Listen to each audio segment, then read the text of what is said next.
Hoje nós vamos estudar a lição 4, a revista A Bíblia que Jesus Usava, introdução ao Antigo Testamento.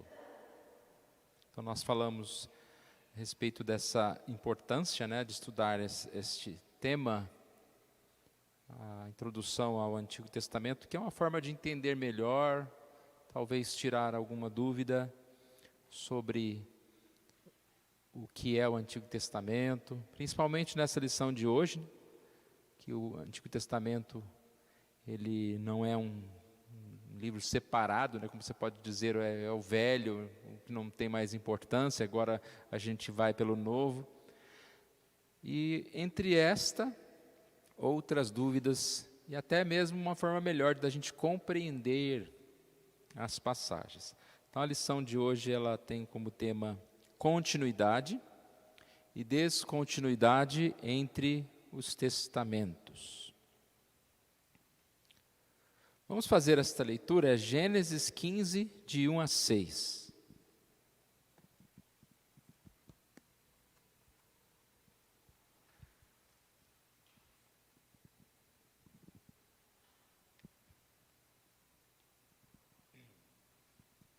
Gênesis 15, de 1 a 6. Eu vou exercitar aí uma leitura conjunta novamente.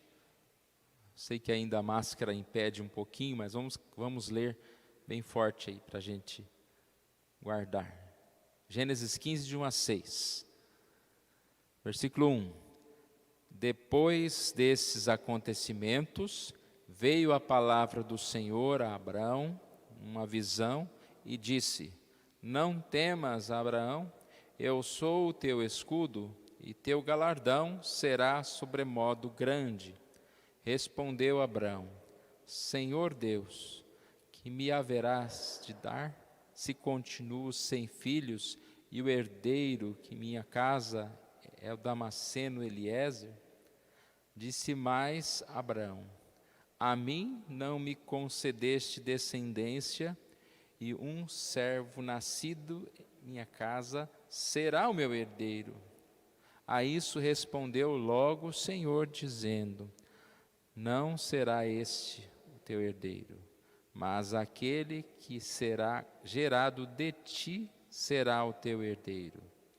Então conduziu até fora e disse: Olha para os céus e conta as estrelas, se é que podes. Ele disse: Será assim a tua posteridade. Ele creu no Senhor, e isso lhe foi imputado para a justiça. Semana passada a gente também estudou a parte desse texto, a partir do versículo 12, sobre a aliança. E hoje nós vamos utilizar esse mesmo texto aqui, mais para frente, uma oportunidade aqui num dos tópicos.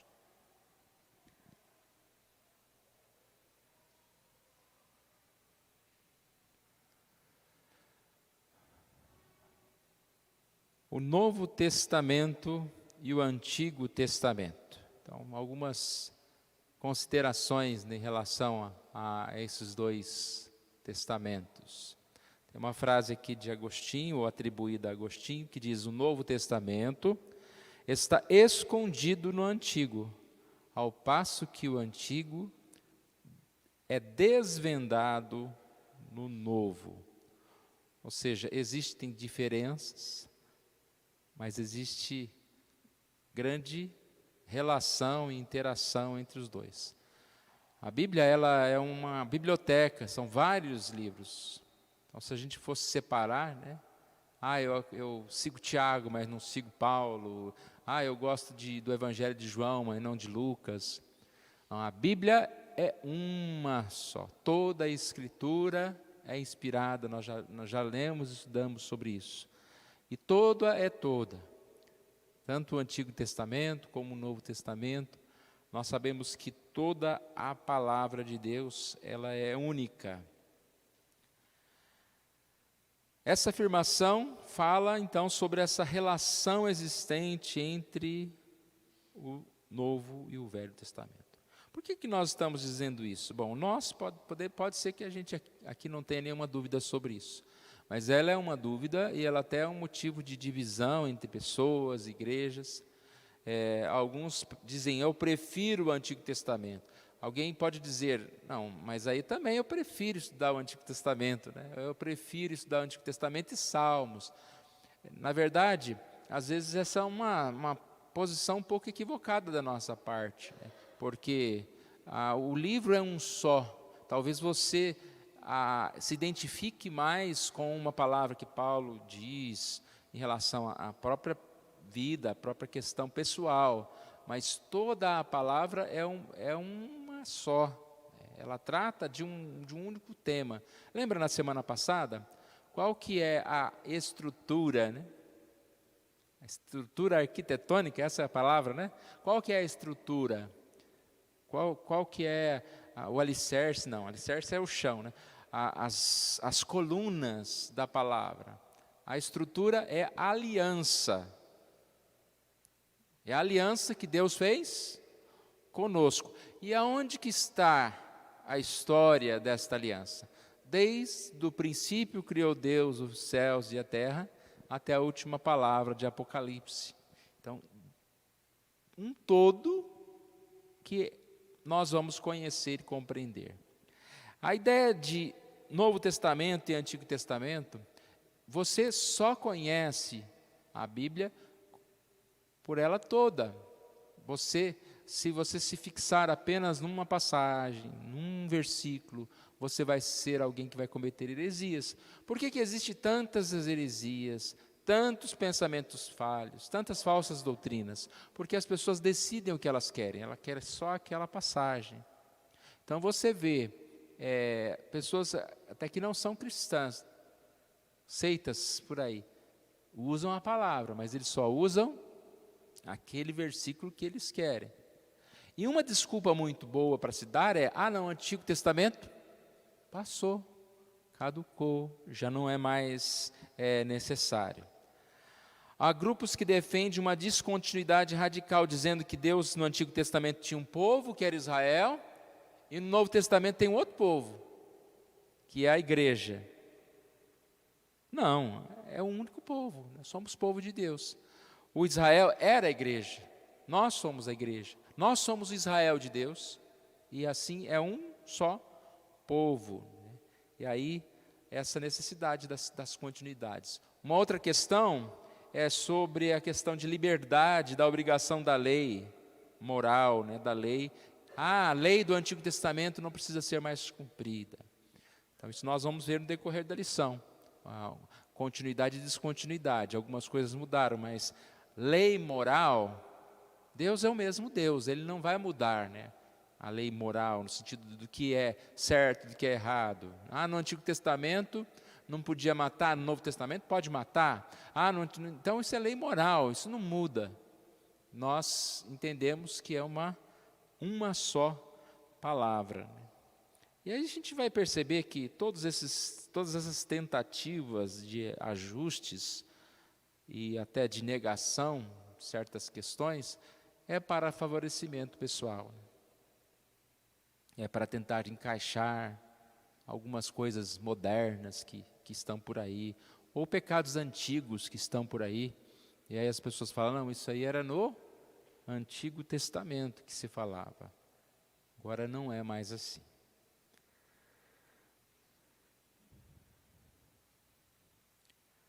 Trata-se de uma afirmação completamente equivocada. Ele está falando a respeito de, isso é coisa do Antigo Testamento, às vezes uma frase que nós podemos até mesmo dizer, né? Ou seja, não há essa divisão nem de cristãos, não há essa divisão, né, de propósito, mas é um único livro. Aqui a revista cita alguns nomes, como João Calvino, Justino Mártir, e olha o que Justino Mártir disse.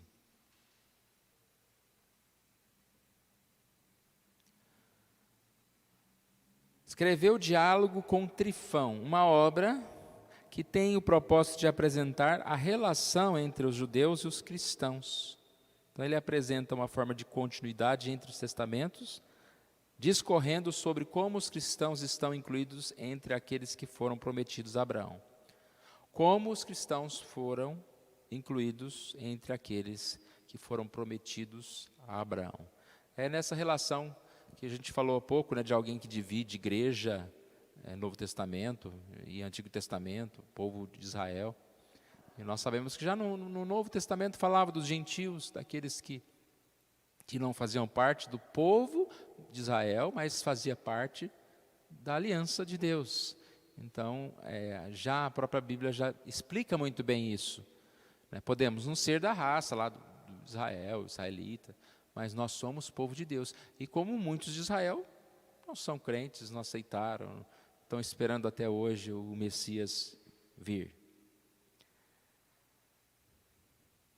Aqui também, de Justino Marques, diz que ele mostra como o Antigo Testamento sempre fez referência à vinda de Jesus Cristo e sua obra redentora.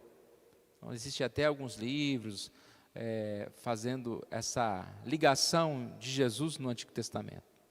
E nós vemos mesmo como nos Salmos, em tantas passagens, desde Gênesis, né, quando fala lá que esmagará a cabeça da serpente, falando de Jesus.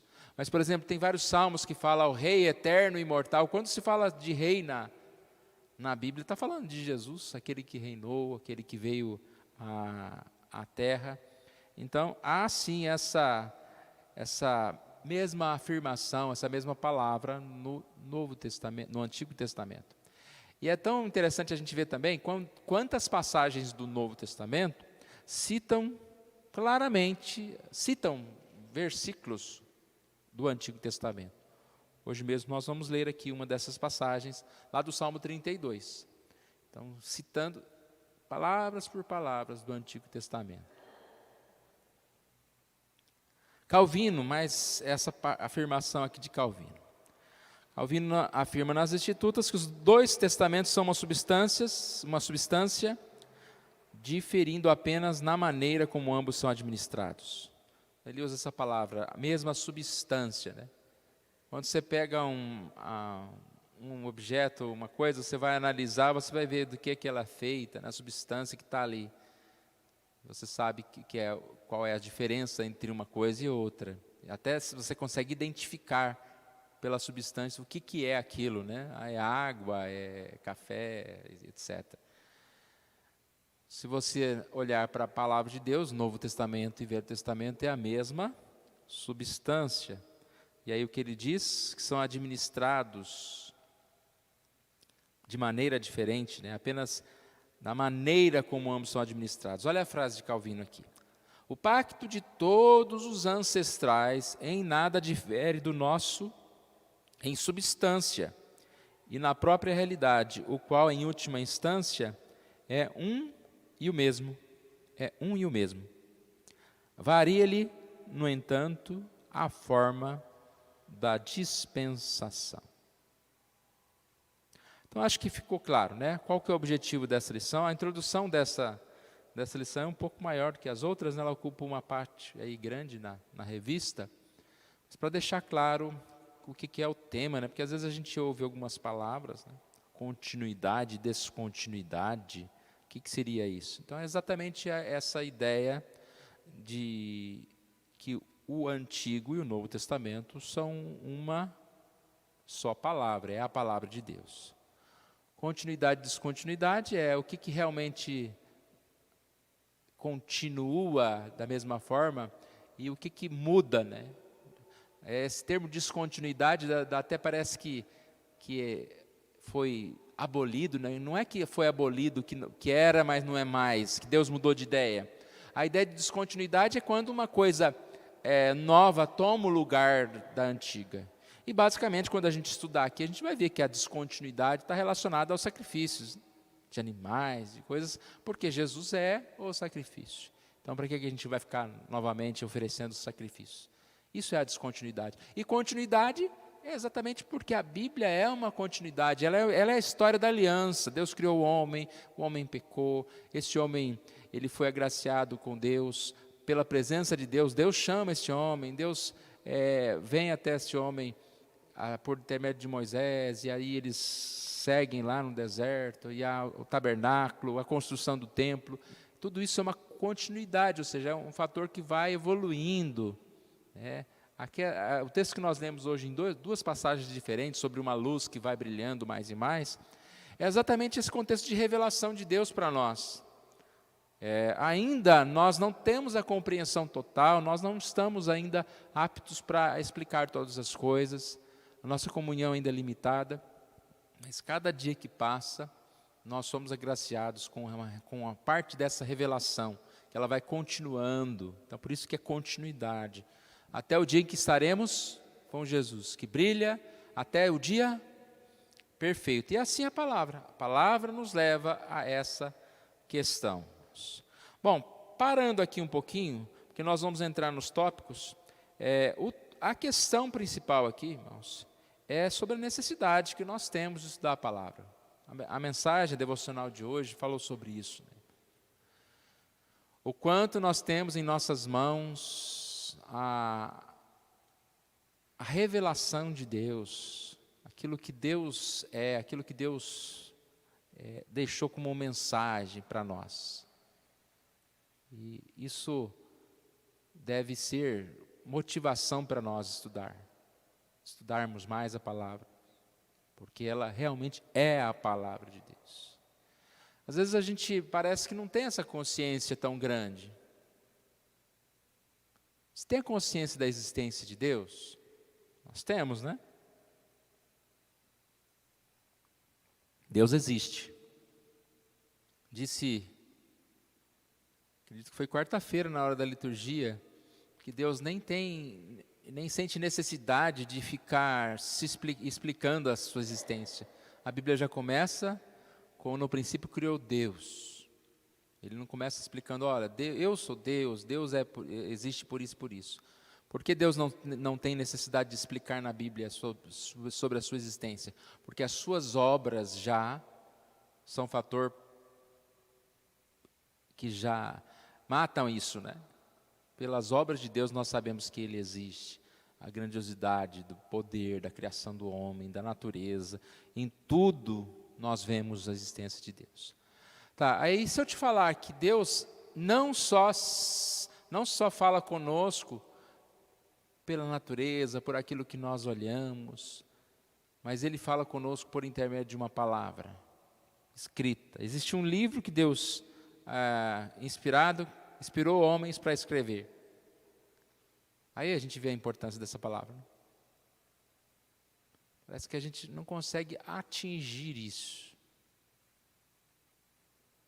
Sabe aquela questão de você pegar a Bíblia e olhar para a Bíblia, né, e perceber: poxa vida, eu tenho nas minhas mãos a palavra de Deus. Comprei uma Bíblia nova, sem inário, que era mais barato, lá na Amazon.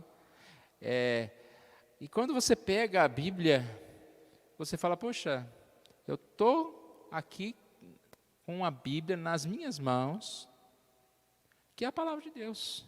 Tem tudo o que eu necessito para a vida, para viver. E é muito sério isso, né, irmãos? A gente precisa atentar mais para isso. Mas por isso que nós estamos aqui, para estudar mais a palavra, né? Graças a Deus nós dedicamos esse tempo.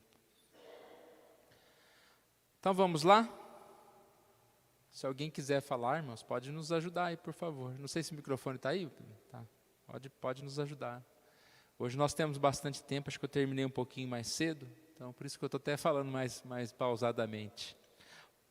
Primeiro ponto, a continuidade soteriológica. Esse termo também é difícil às vezes a gente fala soteriológica, né? Que isso, é o nome de remédio, né? Essa palavra se refere à doutrina da salvação. Então, em relação à salvação, o que começa lá no Antigo Testamento e conclui ou continua no Novo. Mas qual o problema? A questão principal aqui está no modo operacional, ou seja, como é a salvação hoje no Novo Testamento e como era no Antigo Testamento. É diferente? E o tópico aqui vai dizer que não, que é continuidade. A salvação sempre foi em Jesus, desde lá do Antigo Testamento, como no Novo Testamento. Hoje nós somos salvos em Jesus, que já veio, morreu e ressuscitou. No Antigo Testamento, aqueles irmãos eram salvos por Jesus, que ainda viria, e eles ofereciam os sacrifícios, que aqueles sacrifícios eram uma figura do que Jesus iria fazer. Então a gente percebe a continuidade. Há quem veja no Antigo Testamento uma espécie de salvação pelas obras. Então, aqui a ideia é que a lei mosaica foi entregue, é como se fosse um segundo pacto das obras. Que se os irmãos lembram, lá em Gênesis houve o pacto das obras. Qual que era o pacto? Esta árvore não comereis, porque certamente, no dia que comeres, você certamente morrerás. Era o pacto. Esse pacto foi quebrado. E nós temos, a partir daí, o pacto da graça. No próprio Antigo Testamento. A salvação era pela graça no Antigo Testamento. A fé era o dom de Deus, não por obras, lá no Antigo Testamento, como é hoje. É importante observarmos que sobre o Antigo Testamento, tanto quanto o Novo Testamento, a salvação sempre se deu exclusivamente pela graça do Senhor. Romanos 4. Nós vemos aqui, abra a sua Bíblia, nós vemos aqui um argumento de Paulo a respeito da justificação pela fé.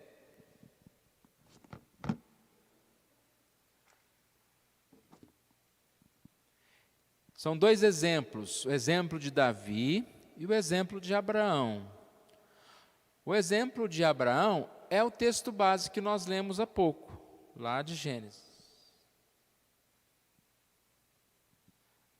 Veja aí no verso 6 o exemplo de Davi. E é assim também que Davi declara ser bem-aventurado o homem a quem Deus atribui justiça, independentemente das obras. E aí ele vai citar o Salmo 32, 1 e 2.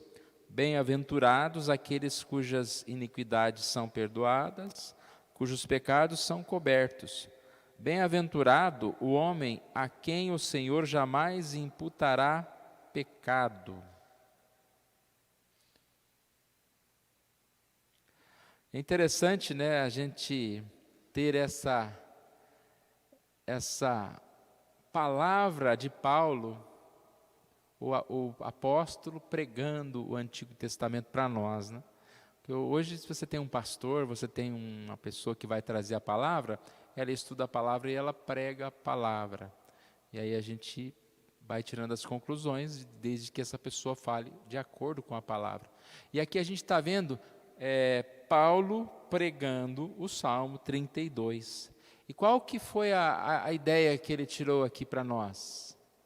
Quando o salmista Davi diz, bem-aventurado aqueles cujas iniquidades são perdoadas, eu vou ler aqui direto no Salmo, Salmo 32, 1 e 2, bem-aventurado aquele cuja iniquidade é perdoada, cujo pecado é coberto, bem-aventurado o homem a quem o Senhor não atribui iniquidade. O que Paulo está falando? Que essa frase, bem-aventurado o homem a quem o Senhor não atribui iniquidade, que não é que o homem não tenha iniquidade. Nós somos pecadores, mas Deus, pela sua graça, Ele não vai atribuir a iniquidade, senão nós não seríamos salvos. Nós somos salvos porque o Senhor não vai atribuir a iniquidade, Ele vai perdoar. Então, os pecados são perdoados. Ele poderia dizer aqui, né? Bem-aventurado o homem que tem os pecados perdoados, porque o homem não tem iniquidade, o homem, ele andou na lei. Não. Ele foi perdoado por isso. Então, esse é o primeiro exemplo aqui.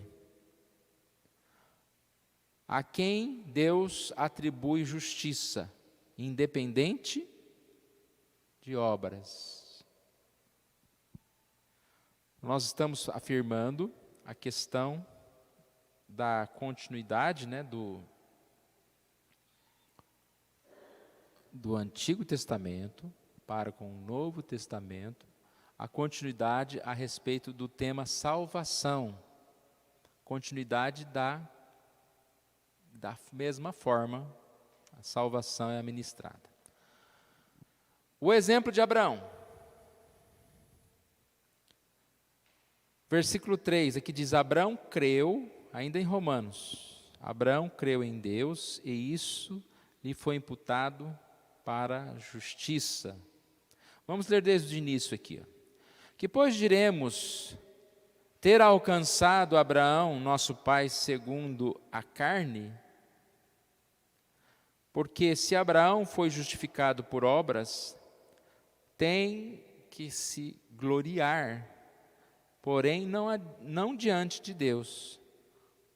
Pois que diz a Escritura, Abraão creu em Deus e isso lhe foi imputado para a justiça.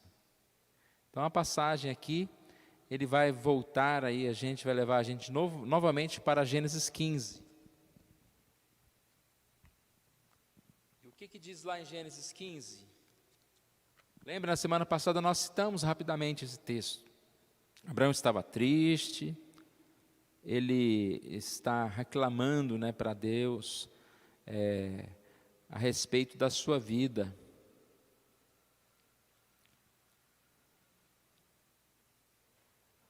E Deus vai ao encontro dele, diz, não temas, Abraão, eu sou o teu escudo. E Abraão ainda repete, né, triste, Senhor, mas eu continuo sem filhos, e o herdeiro da minha casa é o Damasceno Eliezer.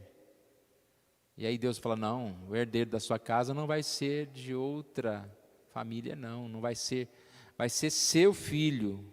A mim, ele reclamando, né? A mim não me concedeste descendência.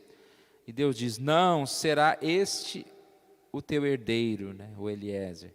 Mas aquele que será gerado de ti será o teu herdeiro. E aí diz, assim será a sua posteridade, confirmando, né? Olhando as estrelas, disse isso. E aqui é o que mais nos interessa, versículo 6. Ele creu no Senhor, e isso lhe foi imputado para a justiça.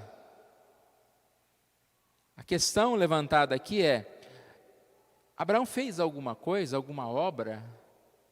Aqui a única coisa que diz que ele creu na palavra. E isso lhe foi imputado por justiça. Ou seja, olha o que a lição diz, não houve qualquer trabalho por parte de Abraão, e nenhuma condição prévia, né? Deus não disse, então você faz isso que eu vou te dar um filho, né? Simplesmente Deus o mandou, Deus ordenou, e assim aconteceu. Aqui também no texto de Romanos, versículo 4 e 5, Romanos 4, ele dá o exemplo do trabalho, né? Ao que não trabalha, porém não crê. Ao que não trabalha, porém crê naquele que justifica o ímpio. A sua fé lhe é atribuída como justiça. Ao que trabalha, o salário não é considerado como favor, e sim como dívida. Mas ao que não trabalha, e porém crê naquele que justifica o ímpio, a sua fé é-lhe atribuída como justiça. O exemplo aqui. Quando alguém faz um trabalho e você paga essa pessoa pelo trabalho que fez, você não está fazendo nada mais do que a obrigação. Não está fazendo favor para a pessoa.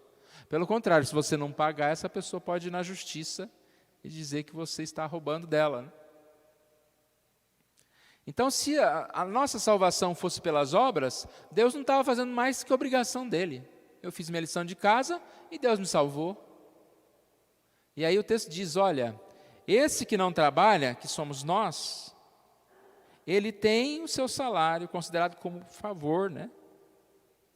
Ou seja, esse que não trabalha, porém crê, sua fé lhe é atribuída como justiça. a justiça dada, né? Porque ele creu em Deus. Então aqui nós percebemos que não há qualquer obra por parte de Abraão, mas ele simplesmente creu, e isso foi lhe imputado como justiça, é o que é dito aqui, né? Que está falando a respeito do filho, mas é a ideia da geração, né? De ser um povo de Deus, de fazer parte do povo de Deus dali para frente. E aí ele cita mais um último exemplo aqui, de Hebreus 11, falando a respeito da questão da salvação, né? Os heróis da fé. Então você vê uma lista enorme de pessoas. As pessoas são personagens do Antigo Testamento, e o que diz lá o texto? Pela fé obtiveram. A repetição, né? Pela fé, Abraão, pela fé, Noé, pela fé. Então vai citando sempre, para não deixar dúvida, que a salvação veio pela fé. A questão da salvação pela lei, né, é uma dúvida que às vezes acontece, né, relacionada a algumas passagens, e a gente percebe que é a má interpretação destas passagens.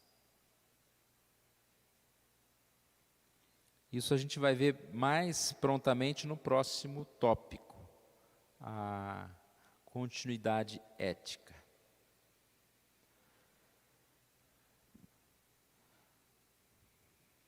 Então, terminamos aqui. Ponto 1. Salvação, ela é uma só. Pela graça. Nós temos fé em Cristo Jesus, somos salvos. Não de obras para que ninguém se glorie, né, diz a Bíblia. Não de obras para que Deus não seja aquele que é obrigado a pagar porque a gente foi um trabalhador fiel, né? Mas pela bondade de Deus, por essa aliança de Deus. Querem participar, irmãos? Perguntar? Ajudem aí, gente. Ponto 2, continuidade ética. Podemos falar também de uma continuidade ética entre os dois testamentos. Isso significa que os dois estão unidos pela mesma lei moral. Lembra que nós já falamos um pouquinho sobre isso? No Antigo Testamento era proibido matar, agora no Novo Testamento é permitido. A ética do mundo é assim, né? Vocês já perceberam? Antes não podia fazer isso, agora pode. Antes não podia falar isso, agora pode. A ética do homem pode até mudar, conforme o sabor, né, de cada um. Mas, graças a Deus que a gente não tem a ética do mundo, e a gente nunca tem que ficar mudando de opinião. Nossa posição, se ela é bíblica, ela era ontem, é hoje, nós vamos morrer com ela. Tem que ficar mudando de posição, não. Eu tinha um preconceito contra isso, eu estava errado. Não, eu tinha uma posição contrária a isto. E essa posição, ela permanece. Independente de se vão me criticar, ou até se vão me prender porque eu tenho essa posição. Mas se ela é bíblica, ela não muda, ela não deve ser alterada nunca. Então, por que há essa má compreensão? Algumas afirmações do Novo Testamento podem ser mal compreendidas. Por exemplo, sobre a abolição da lei. Que não mais estamos debaixo da obrigação moral. Não, o texto não diz isso. O texto diz, não estais debaixo da lei e sim da graça. Mas o que Paulo está falando? A respeito da salvação. Estar debaixo da lei em relação à salvação é o que nós estávamos sem Cristo. Se não houvesse Cristo, se não houvesse o oferecimento de Cristo, nós estávamos debaixo da lei. E quem escapa? Essa questão da lei eu acho assim, interessante. Quem tenta defender um pouquinho de salvação por obras, ele esquece que na prova de Deus você não pode tirar 8,5, não tem uma média. Ou é 10 ou não passa. Ou é 100% ou não passa. Então se você fala, não, eu sou a favor das obras, olha como eu sou bom. Ah, é? 100% bom? Não tem nem uma porcentagem, né? Você não erra nunca, você não peca, você não tem maus pensamentos. Às vezes a gente olha para nós e parece que a gente é 99,9 ruim, né? Tem um tisquinho de bondade, então que a gente é pecador. Mas Deus, pela sua graça, Ele vai nos mudando, Ele vai nos atraindo, Ele vai alterando a nossa vida. A nossa natureza, antes de buscar o pecado, agora deseja a Deus, mas nós ainda somos pecadores. Lembra o salmo que eu li hoje cedo? O salmista dizendo, Senhor Deus, põe luz, né? Não deixe a minha luz apagar, ilumina as minhas trevas, porque nós somos pecadores.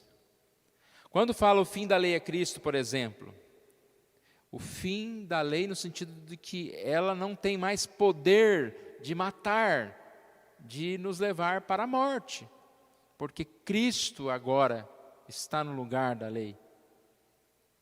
Cristo somos salvos. Então, todas as vezes que nós vamos ouvir falar a respeito da lei foi abolida, da lei foi mudada, não estamos debaixo da lei e sim da graça, a respeito de que nós estamos em Cristo para a salvação. Isso é quando o inimigo tenta nos acusar, dizendo, você é pecador, você não vale nada. Você fala, em Cristo eu sou perdoado.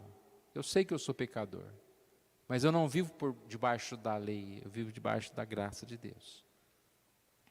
Aqui fala também, né, de outras passagens, como os Hebreus 7, falando sobre a mudança de sacerdote. Mas nós precisamos ler passagens bíblicas ligadas umas às outras. Romanos 3,31. Anulamos a lei pela fé? Não, de maneira nenhuma. Antes, confirmamos a lei. Confirmamos a lei. Por quê? Porque se a gente diz que é importante cumprir a lei, né, nós estamos confirmando essa lei. Se ela não é importante, a gente não precisa da graça. Se de qualquer jeito nós somos salvos.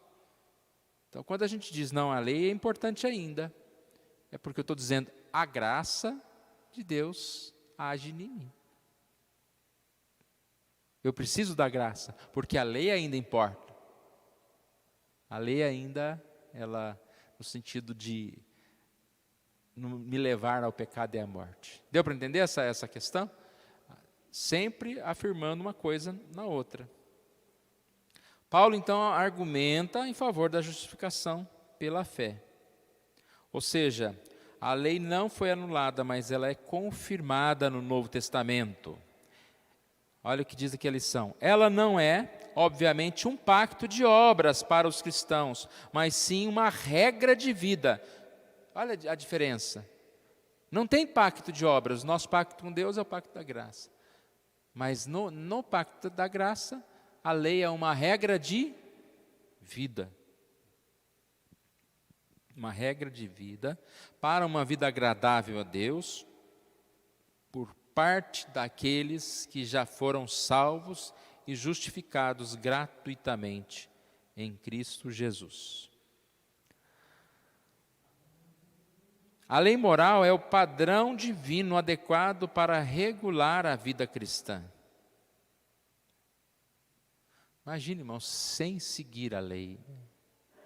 A gente não precisa imaginar muito, é só ligar a televisão, ver qual o fim dessas pessoas que querem viver sem lei, totalmente. Se perdem nas suas loucuras.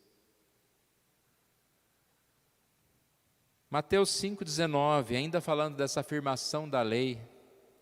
Aquele que violar um desses mandamentos, posto que dos menores, e assim ensinar aos homens, será considerado mínimo no reino dos céus. Aquele, porém, que os observar e ensinar, será considerado grande no reino dos céus. Então, a gente não pode fazer uma leitura da Bíblia escolhendo como um self-service, né? Aqui eu gosto disso aqui, gosto de bondade, não gosto daquilo, gosto daquilo. Como alguns fazem em relação à própria igreja. A igreja deve falar nisso, deve não falar naquilo.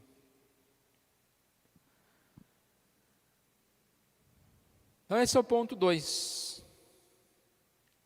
Em relação à ética, à continuidade, né, ao modo de viver. A continuidade existe no Antigo Testamento como no Velho Testamento. Todos os princípios, a gente aprende muito, tem passagens do Antigo Testamento que são muito importantes a gente estudar.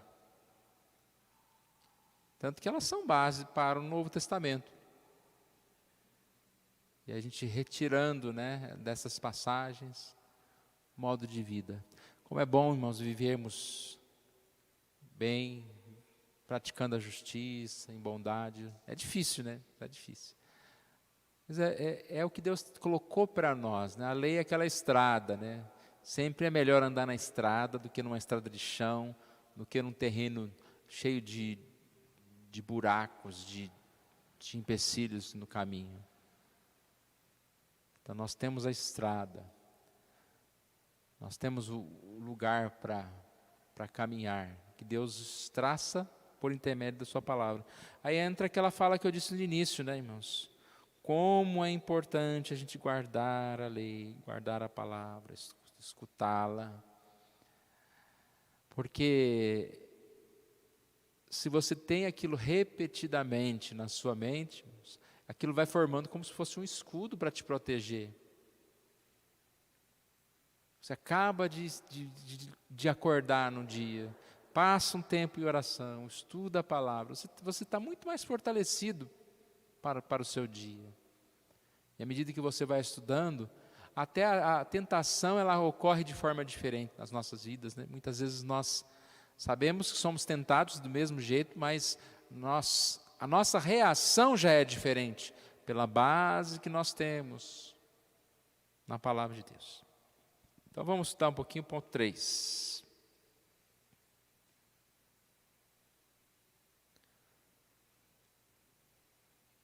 Elementos de descontinuidade. Então, mais uma vez afirmando, quando nós estamos lendo aqui descontinuidade, não é que a gente tem que ter cuidado de ler o Antigo Testamento, que tem coisa lá que não presta, que não é boa mais, que já não é útil, e agora tem que dar, no Novo Testamento é tudo bom.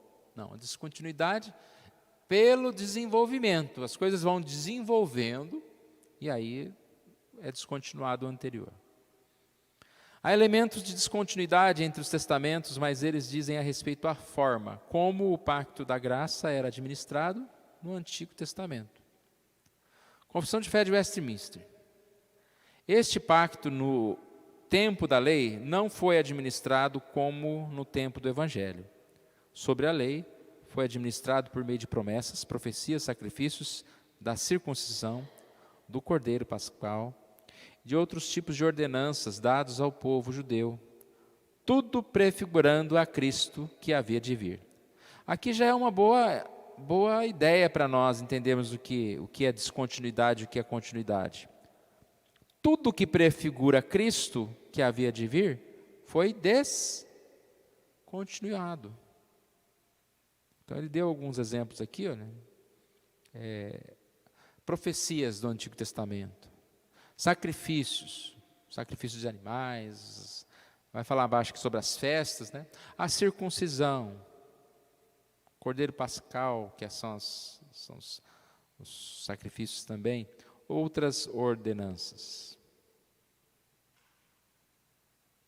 Há um único pacto da graça que é administrado de formas distintas em ambos os testamentos. Encontramos no Antigo Testamento cerimônias prescritas ao povo de Israel, então não são para nós. Aí deu exemplo aqui, dietas alimentares, festas religiosas, rituais de purificação, não estão mais em vigor. Nós não comemoramos aquelas festas do Antigo Testamento como eles comemoram. Dei um exemplo aqui de forma mais incisiva, é a relação de comidas proibidas. Proibido comer. A própria palavra, lá em Mateus capítulo 7, 19, fala sobre isso. Jesus considerou puro todos os alimentos. Vamos ler aqui, Marcos 7, 18 a 23. Eu vou ler o 18 e o 19. Então lhes disse: assim vós também não entendeis? Não compreendeis que tudo o que de fora entra no homem não o pode contaminar? Porque não lhe entra no coração, mas no ventre, e sai para lugar escuso. Então, quando ele diz o que entra não pode contaminar, ele está falando a respeito dessas comidas todas que eram proibidas, que tinham lá motivos para não fazer parte, né, daquele momento. E Jesus dá uma lição, né, muito importante aqui. Você deve estar muito mais preocupado com o que sai do coração, porque não é o que entra, né? Não é o arroz, ou seja, comida que vai contaminar o homem, né? Mas é o que sai do coração. Tanto que nós lemos há pouco que nós devemos guardar o coração.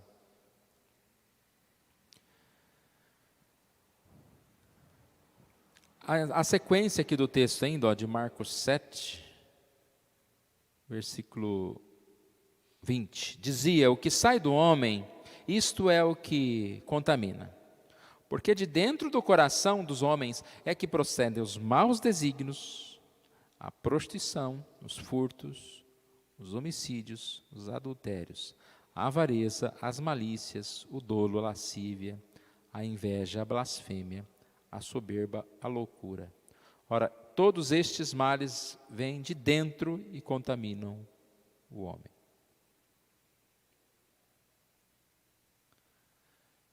Na sequência que diz, encontramos também no Antigo Testamento inúmeras prescrições quanto a sacrifícios e holocaustos. Isso fica bem claro, né, irmãos, que não há necessidade mais de sacrifícios. Hebreus 10, 4 aqui. É impossível que o sangue de touros e bodes remova pecados. Se eu estou com pecado, vou matar o bichinho lá, o que vai adiantar? Ah, mas adiantava lá no Antigo Testamento? Mais uma vez, no Antigo Testamento ele não tinha esse objetivo, mas não é que o bode adiantava, né? A que se referia a estrutura dos sacrifícios, que era uma figura de Cristo. Então, quando oferecia-se um sacrifício, já eles estavam sendo relacionados a Jesus, que iria morrer na cruz, que foi o grande sacrifício. A sequência que diz, eram sombras do que viria. Foi necessário que Jesus oferecesse o seu sangue puro e sem mácula, para que o pecado fosse expiado. Por essa razão, o autor de Hebreus declara que Jesus, tendo oferecido para sempre um único sacrifício pelos pecados, assentou-se à destra de Deus. Olha que diz, os sacrifícios antigamente eram repetidos, os animais eram modificados. Não, Jesus foi uma vez, e foi somente Ele, né? Ele foi suficiente para nos purificar, para nos santificar. O único sacrifício que nós devemos apresentar agora é o sacrifício de louvor, que é fruto de lábios que confessam o seu nome. Tem sacrifício? Tem. Não de animais, né? Sacrifícios de louvor, sacrifício de adoração. Lá em Romanos 12 fala, né? Apresentei os vossos corpos por sacrifício vivo. É essa dedicação ao serviço de Deus. Mas, mais uma vez, não é como meio de obter a salvação. Quando se oferece um sacrifício de louvor, você está grato a Deus pela salvação, e assim você corresponde a esse amor de Deus em sacrifícios, no sentido de louvar ao Senhor. Acho que ficou claro aqui, né, irmãos? Não temos muito o que citar mais. Vamos voltar aqui, ó. Continuidade e descontinuidade entre os testamentos. A Bíblia é uma única porção. Em respeito à salvação, a salvação pela graça. Então não tem um novo pacto de obras no Antigo Testamento. Não. A partir do momento em que Adão e Eva pecaram, Abraão e os demais irmãos foram justificados pela fé, pela graça em Cristo Jesus. Em relação à descontinuidade, não, ainda continuidade, né? Continuidade ética, da mesma forma, desde a primeira palavra da Bíblia, Deus é o único Deus. E Ele vai revelar a sua vontade, né? Através da lei. Os 10 mandamentos devem ser cumpridos hoje. E toda a porção da palavra de Deus. Ah, mas há alguma descontinuidade? Repare, a descontinuidade não é ética. A descontinuidade está relacionada a questões de elementos do Antigo Testamento, que foram descontinuados. E sempre lembrando da questão de que o que foi descontinuado estão relacionados a aquilo que apontava para Jesus. Sobre sacrifícios, festas, celebrações e tudo mais. Conclusão. Aqui temos apenas 2 exemplos da descontinuidade existente entre os testamentos. Apesar disso, os elementos da continuidade são decisivos para que tenhamos alto apreço, uma fervorosa afeição pelo Antigo Testamento. Então, mais uma vez ele vai repetir, né, que a lição, ela tem como objetivo nos criar motivação em nós para estudar o Antigo Testamento, conhecer o Antigo Testamento, todo o Antigo Testamento. Não temos nele uma simples coletânea de histórias e outros escritos de cunho moralista que servem apenas para inspirar a nossa caminhada cristã. Temos no Antigo Testamento a revelação do Evangelho, da graça de Jesus. E é verdade que esta revelação progride, aumenta, à medida que caminhamos para o Novo Testamento. Contudo, é perfeitamente possível ler o Antigo Testamento e encontrar nele puro Evangelho da graça, o Cristo prometido e prefigurado, a justificação pela fé somente. Foi este livro, o livro por meio do qual tantos santos mencionados no Novo Testamento foram evangelizados. Aqui fica claro, né? Acho que é uma repetição de algumas coisas que nós já afirmamos, né? É a importância, a questão do Antigo Testamento já revelar, né? já falar de Cristo. Nós temos até que de cuidar, para não esquecer, né? Muitas vezes você estuda um texto do Antigo Testamento, ou até um pastor ou alguém que fala de um texto do Antigo Testamento, faz as aplicações ali, a ilustração, e esquece de relacionar com Jesus, né? Não que a gente tem que relacionar tudo a Jesus, mas às vezes o texto está falando diretamente de Jesus e não há uma citação de Jesus. Aplicação. Como você lê o Antigo Testamento, alguma vez ao lê-lo, você teve aquele estalo e disse algo como, é o Evangelho, é a graça. Você percebe a importância da continuidade entre o Antigo e o Novo Testamento? Já pensou agora, irmãos, gente, depois de tudo isso, você fala, não percebo a importância, né? Depois de 1 hora ouvindo aqui, não, claro que nós percebemos, né, a importância da continuidade. E aí a nossa tarefa, ela é muito, muito difícil, né, irmãos? Porque para se entender a Bíblia, o que nós acabamos de dizer? Você precisa entender, você precisa estudar toda a Bíblia. Quanto mais você estuda toda a Bíblia, você entende a Bíblia. Ah, mas para entender Pedro, eu não preciso saber nada do Antigo Testamento. Não. O que Pedro falou está relacionado com toda a Bíblia. Como acabamos de ver aqui, era a Bíblia que eles tinham na época. Que Jesus tinha, que Jesus estudava, que Pedro, que Paulo, que todos aqueles que escreveram o Novo Testamento tinham como base daquilo que escreveram. Porque a base é Deus, a revelação de Deus, então é uma só. E aí quando a gente lê um texto, porque o fim da lei é Cristo. E aí vem alguém e nos confronta, né? E está vendo? Você está falando que tem que seguir a lei lá do Antigo Testamento, a lei lá não, foi o fim. Agora nós vivemos em Cristo, debaixo da graça. Aí na hora você tem que falar, não. O que tem que falar? Cumpriu a lei. A lei se cumpriu. A lei em relação à salvação. E Cristo cumpriu a lei. Mas a lei moral, ela ainda é necessária. Preciso dela. Quer nos ajudar, velho? Ajuda um pouquinho. Temos um tempinho. Fico imaginando lá no Velho Testamento, o senhor disse antes, que eles acreditavam nas cerimônias que eles prestavam lá, um sacrifício que era capaz. E nós sabemos que o sacrifício capaz, aquele era prefigurado, o sacrifício capaz é o de Cristo. Mas eu imagino que muitos daqueles, como hoje, faziam, digamos assim, prestavam aquele sacrifício automático. É lei, é obrigatório fazer isso, vamos fazer. Houve um tempo que uma igreja vendia a salvação.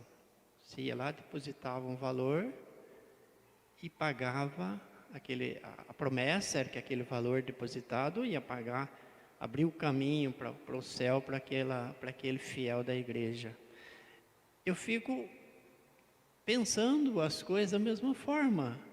Não, eu já levei meu cabrito, meu cordeiro, meu bezerro, então eu estou salvo. Não, claro que não, porque aquele era símbolo. Se eles crescem que aquilo era capaz, que aquilo era suficiente, eles podiam voltar para casa e continuar pecando tudo de novo. Vamos fazer tudo de novo, que o ano que vem a gente vem e resolve isso outra vez. Não. Então eles têm que fazer pela fé. Agora, ele não isentava deles fazer aquele sacrifício. A mesma coisa nós hoje, como o senhor já acabou de dizer. O nosso sacrifício vivo a Deus, que é o nosso culto racional, culto com razão, culto com sabedoria, culto com instrução na palavra, ele não é suficiente, não basta isso. Nós temos que fazer por quê?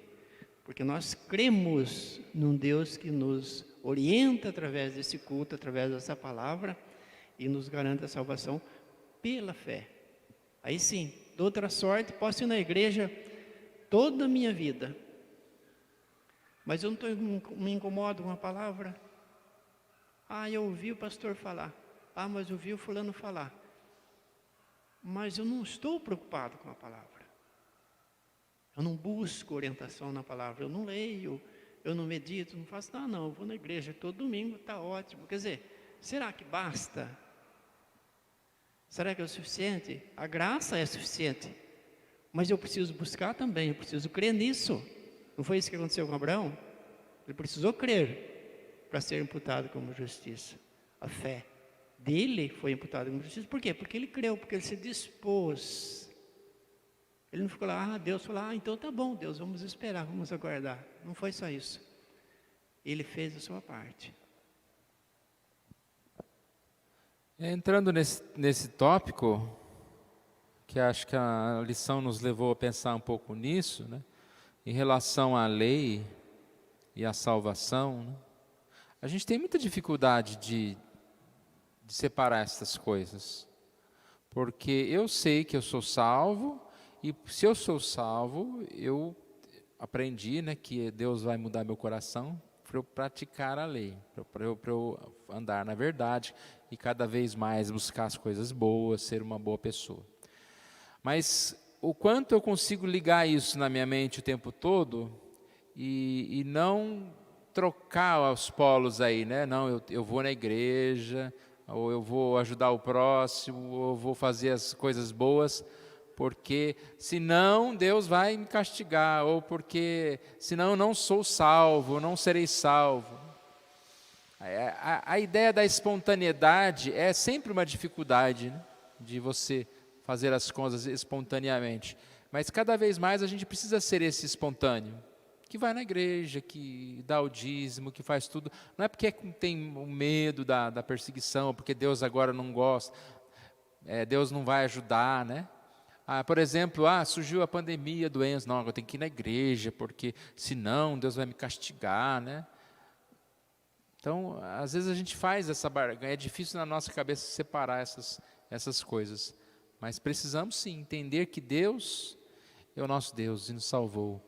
E tudo que nós fazemos é algo assim, natural. Aí é a ideia da natureza, né? Acho que eu vou até falar um pouquinho sobre essa questão da natureza de noite novamente. É natural. O que é natural? É aquilo que você faz porque é aquilo que você é. Não faz forçado. Lembra do exemplo, né? Uma árvore dá fruto, ou um animal, ele tem determinado tipo de relação com a vida. O cristão, é natural ele buscar Deus, ter a mesma natureza de Deus, a natureza divina. É natural você buscar a Deus. O que não é cristão é natural ele buscar o quê? O pecado. Aí tinha lá o exemplo, né, que o porco é natural ele correr para a lama. A ovelha corre atrás do pastor, ela está junto, segue o pastor. Então, que Deus esteja nos abençoando nisso, cada dia, nos fortalecendo.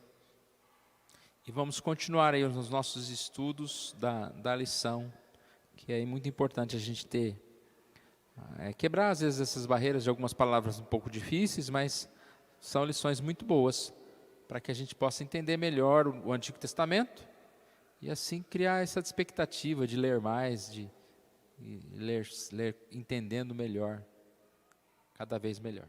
Deus abençoe.